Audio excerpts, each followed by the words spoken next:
the message we're receiving matches the intended message. We don't rely on the impact of the message.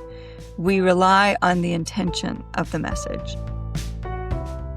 Welcome back to When Our Adult Children Walk Away, a podcast dedicated to one of the most painful and one of the least talked about experiences a family can go through, estrangement. Whether you're new to us or a returning listener, please keep in mind that we are a no blame, no shame, no judgment community. I'm Dr. Janet Steinkamp, and today we're talking about something that sounds really simple, but it's one of the most challenging and powerful tools we have in any relationship, and that is real, active listening. Not hearing, but listening. There's a difference, and it matters enormously, especially when we're trying to repair or maintain a connection with our adult children. So many of the conversations that break down an estrangement aren't just about what's said.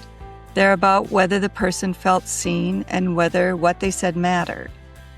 Today, I want to walk through what active listening actually looks like, why it's harder than it sounds, and how passive listening, even when we don't realize we're doing it, can quietly damage the relationships we care about the most. Regardless of where your relationship is on the continuum of estrangement, this episode is for you. Most people think that hearing and listening are the same thing, but they are very, very different processes. Hearing is passive. It simply means that we're recognizing a sound, that sound exists. For example, you hear an emergency vehicle approaching, and you know you need to move out of the way, right?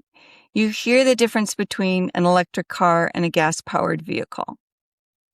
Those are kind of silly examples, but you get my point. There's no deeper processing required. You hear the noise and you react. Listening, on the other hand, is active. It involves intentionally taking in what the person is communicating to understand their thoughts, feelings, perspectives, and message. Active listeners process both verbal and nonverbal communication to gain a complete understanding of what's being communicated. Sometimes we choose not to listen. Like, for example, when somebody comes to my door soliciting, I don't start listening. I maybe wait to hear what they're at my door about, but in these situations, I'm not going to that door to listen. I'm going to help them disengage and move to the next door, right? I'm not going there to listen. But people know when we are actively listening because they know if they have our full attention. So what do we look like? What does an active listener look like? Well, an active listener focuses mentally, emotionally, and physically on the speaker, right? We give them our attention.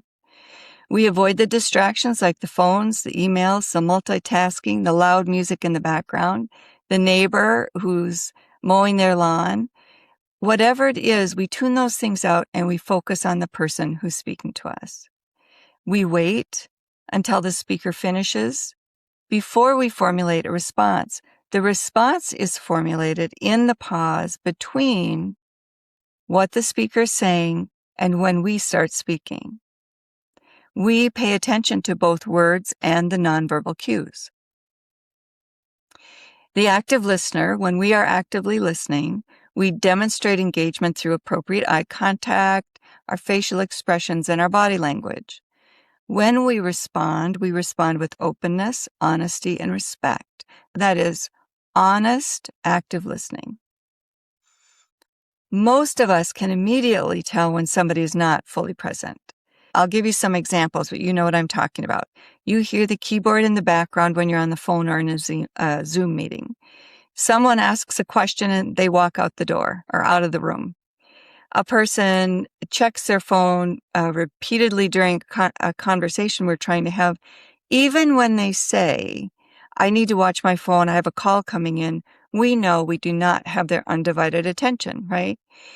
These behaviors leave the speaker feeling unimportant, dismissed, disrespectful, because they signal divided attention. That's the last thing we want to signal to our adult children. So while active listening includes eye contact and stillness, it is also important to recognize that not everyone processes information in the same way. So, for example, some kinesthetic learners, meaning they learn and retain information most effectively when there's movement, when there's touch, physical engagement, rather than sitting still and simply looking you straight in the eye. So just to give you a quick example, when my son was in elementary school, he would come home with his spelling list, happy as a clam, second grade, and we would sit at the counter and he would struggle to memorize those words. I would use flashcards. We tried this face-to-face, sitting in a chair approach. And I realized over time that the child needed to move, right? So we started taking walks and reviewing the spelling words, practicing, quizzing him while we were moving. And his engagement changed completely. I knew it was working because his quiz scores changed. So not only was he learning more, but he was learning happily. And it was a happier time in our home. So again, if you have a kinesthetic learner or somebody who learns through movement, or if you are that person, you might also find that you or your child have particularly strong eye-hand coordination. You might learn better or be more comfortable using hands-on activities or experimentation. You might, or they might also have really strong muscle memory. You may find that you listen better or they listen better while they're pacing, tapping their fingers, fidgeting, or there's movement, right? You might have an adolescent who you think, we have great conversations when we're driving in the car, right? There's movement involved. If those things are true, then play to those, engage them, empower them. Because of this, though, they may also appear distracted when they're actually deeply engaged. This is why the common instruction, look at me when I'm talking to you, we've all probably said that as a parent, that may create frustration in a kinesthetic learner who is in fact listening carefully so they don't know what they're in trouble for. This can be a key disconnect in communication between parents and children, adult parents and adult children. We need to understand their learning style, and if it's kinesthetic, we need to engage that for them. This is different, as a side note, than our neurodivergent folks or people who have a neurodivergent way of experiencing the world. They may also be kinesthetic learners, but the two are very different. They're not synonymous. So one of the most effective ways to show someone that you're truly listening is to reflect back what you've heard. So let's do some examples. So how do you reflect back what you hear? Well, you summarize the messages that you're getting, both verbal and nonverbal. You acknowledge the emotions and the nonverbal cues that you're picking up. You ask clarifying questions, something as simple as, so what I hear you're saying is, that's a classic therapist response. You might modify that a little bit to be more natural in your own communication. But essentially, you're confirming your understanding before you respond. So you make sure what you're responding to is actually what they are intending to communicate. These techniques accomplish two things. They help ensure that the message we're receiving matches the intended message. We don't rely on the impact of the message. We rely on the intention of the message. And they help the speaker feel heard, listened to, valued, understood, like they're important. When people feel understood, trust and connection naturally increase. Now let's move and talk a little bit about passive listening. What's going on there when we're listening passively?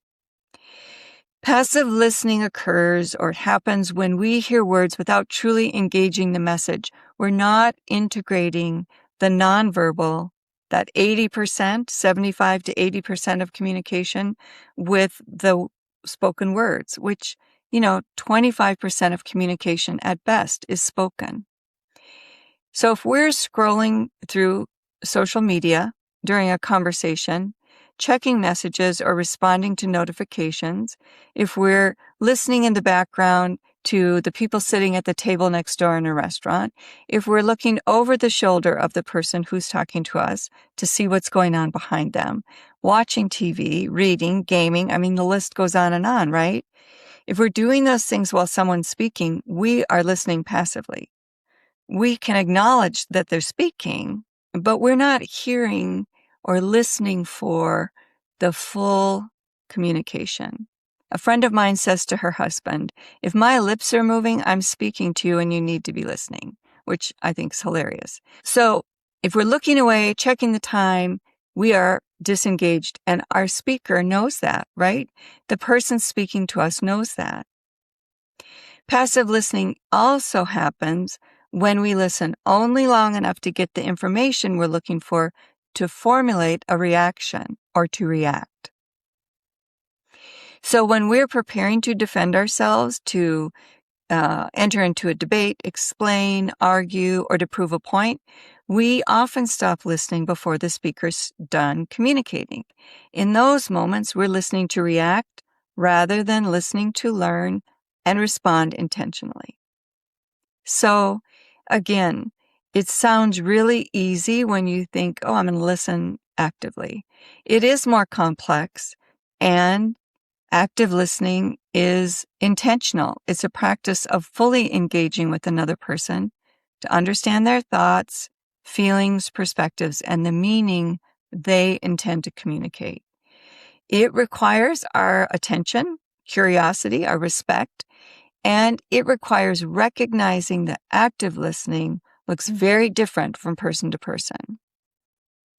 By giving our full attention, asking these clarifying questions, and reflecting back what we hear, we help the other person know we value them and trust that we're working to understand.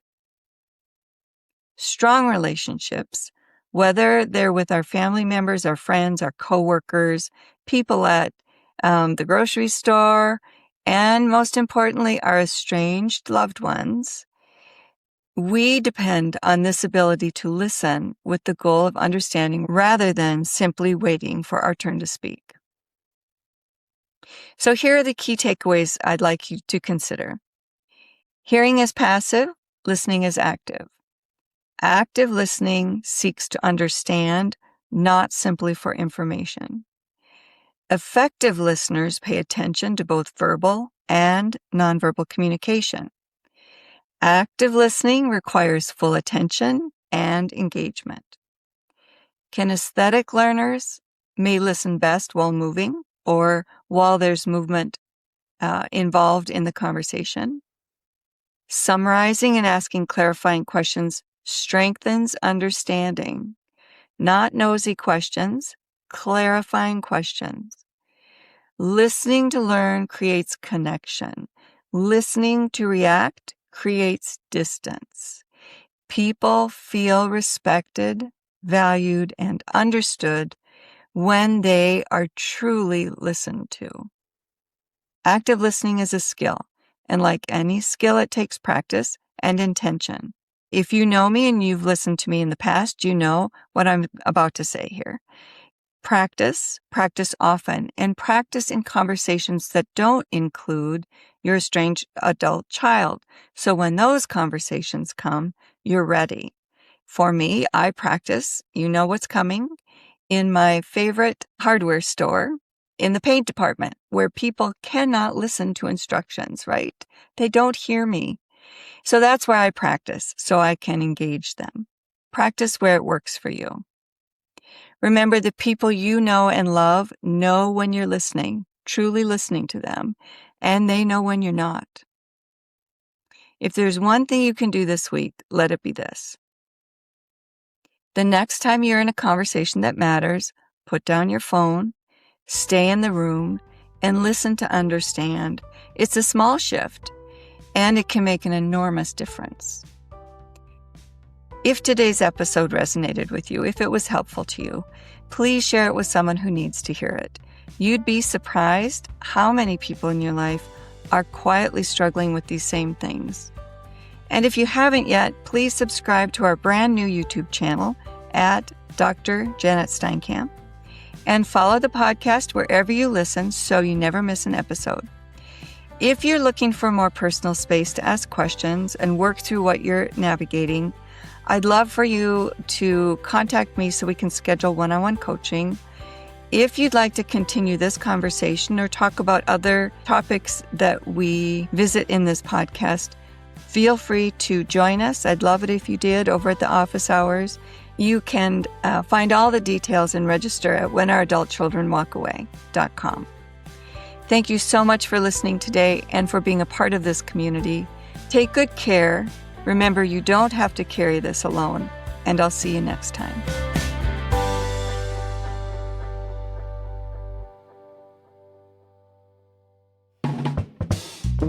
Thank you for listening to When Our Adult Children Walk Away, presented by Dr. Janet Steinkamp in partnership with Balancing Life's Issues and produced by me, Kai. Want to connect with Dr. Janet? You can find resources, connect with her directly, and learn more about the work we do at whenouradultchildrenwalkaway.com. And be sure to follow and subscribe to the show wherever you listen to podcasts, including YouTube. Anything else to add, Miles? Yeah.